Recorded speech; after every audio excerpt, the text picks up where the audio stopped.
Hello, magandang umaga po sa inyong lahat, no. Bago ang lahat, batiin ko lang si Sir Mel Villaseñor or Mel Vibe. Pinapabati niya daw yung Team Vibe Sync by RA LLC. Yan po maliit business namin dito sa US. Pabati ulit sa aking misis na si Ma'am April, Maria April. Hello, Ma'am Maria April. Tapos daw si Brent and Kier Luis. Oy, maraming salamat, Sir Mel, ha. Maraming salamat. Hindi kasi yung mga components nung hiningi niya sa akin yung quotation ng components nung project namin nila Sir Ed, yung SLS camera na gagamitin sa investigation. Sinendan ko siya ng quotation. Ito yung total kasi 4,200. No? Kung ano yung nakalagay dito, yun yung ah tinake cover ni Sir. Ayan. Ito yung Xbox Kinect, tapos yung power supply, pati yung Fujitsu na tablet PC. 4,200 yung total. Kailangan natin maging transparent.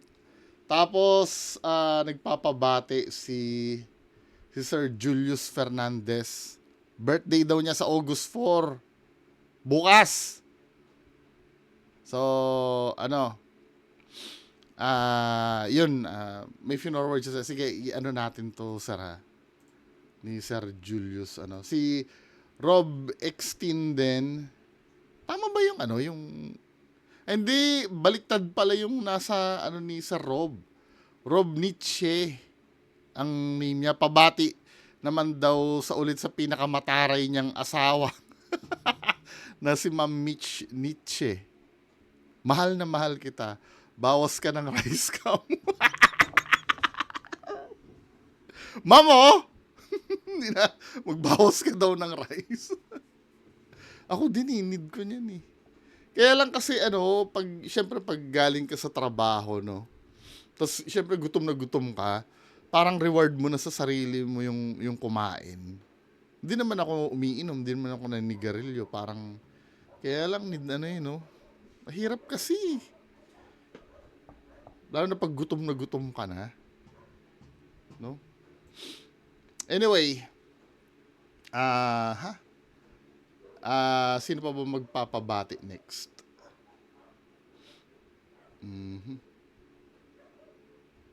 Sino pa ba? Yung mga violent na videos, no?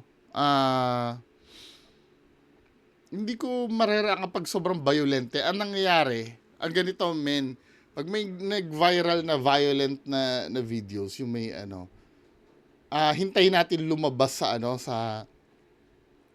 sa mainstream na media. At yun ang natin. Kasi pag ganito, ilang beses na ako baka masunog na yung channel ko. Ilang beses na ako na-flag down ng YouTube sa ganyan eh. Sino pa ba? Yung mga binugbog, yung mga sinuntok. Sino pa ba nagpapabate? Ano na ba? 3 minutes?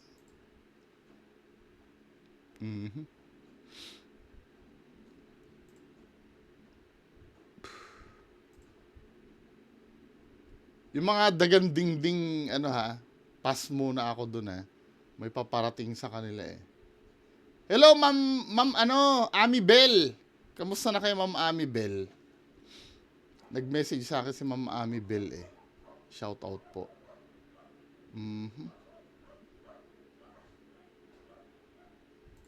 Daming Daming nagpasa sa akin ng video this past weekend.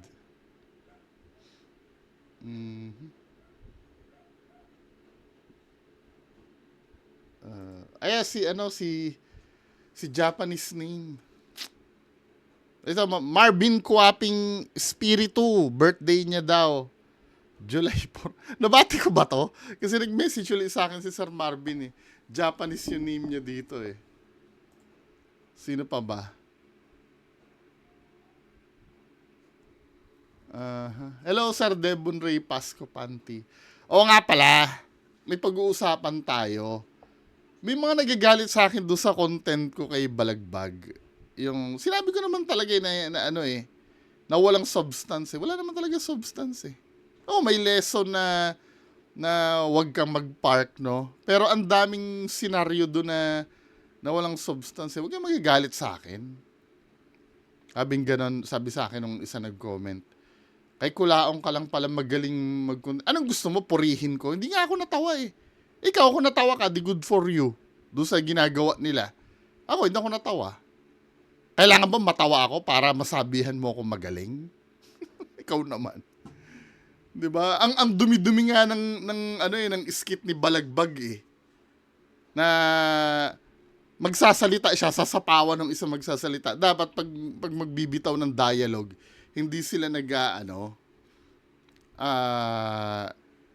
hindi hindi sila anong tawag dito? Hindi sila magsasapawan. Ang mangyari, magsasalita si Balagbag, biglang hindi pa tapos ang dialogue nung isa. 'Di ba? Huwag kayo magalit. Di kung gandang-ganda kayo din, eh hindi walang problema sa akin yun. Huwag rin kayo mamroblema sa akin kung hindi ako nagandahan.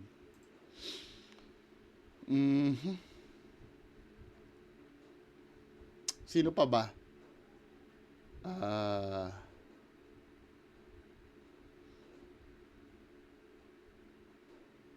Sabi ganun ni Ma'am Mercy Arpia Gutierrez. Good morning, Boss B. Pa-shoutout naman sa August 5th. Birthday ng eldest ko, 15 years old. Si Omar Takruri. Hello! Omar, happy birthday sa August 5th. Happy birthday. Marunong mag-Tagalog yan, ma'am. Ma'am Mercy, baka ma'am hindi maintindihan eh. Siguro naman yung happy birthday maintindihan ng anak. Mukhang Japanese yung anak ni ma'am eh. Sino pa ba? Wala na.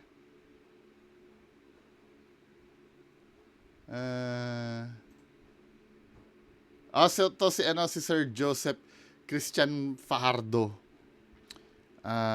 Pabati na lang yung pinakamaganda kong kaibigan, Cyril Tuplok ang pangalan niya, August 3 birthday niya. Salamat, Sir B. Pinakamagandang kaibigan. Gagi, wag mong papakilalang magandang kaibigan. Mamaya maging kaibigan ka niyan habang buhay.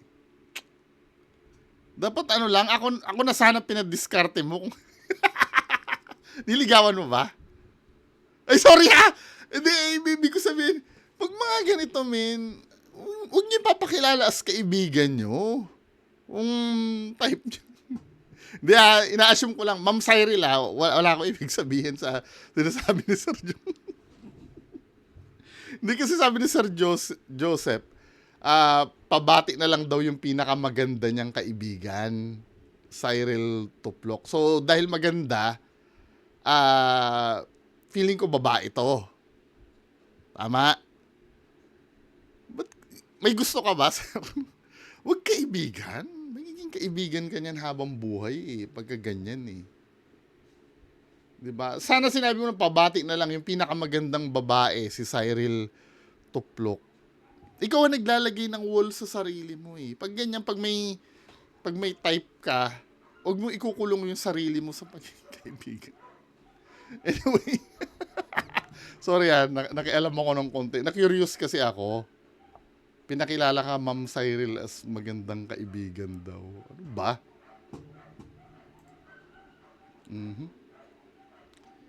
Sino pa? Pag-greet daw, sabi ni Sir Lester Gonzales, lagi ako nanonood ng mga video mo habang gumagawa ng gawaing bahay. Saan ka sa Bulacan, Sir Lester? Ay, salamat, Sir Lester Gonzales ha. Salamat po. So, yun lang. Inabot din ako na 9 minutes. So, mamayang alas 10, yung tungkol kay Tito Norms ha.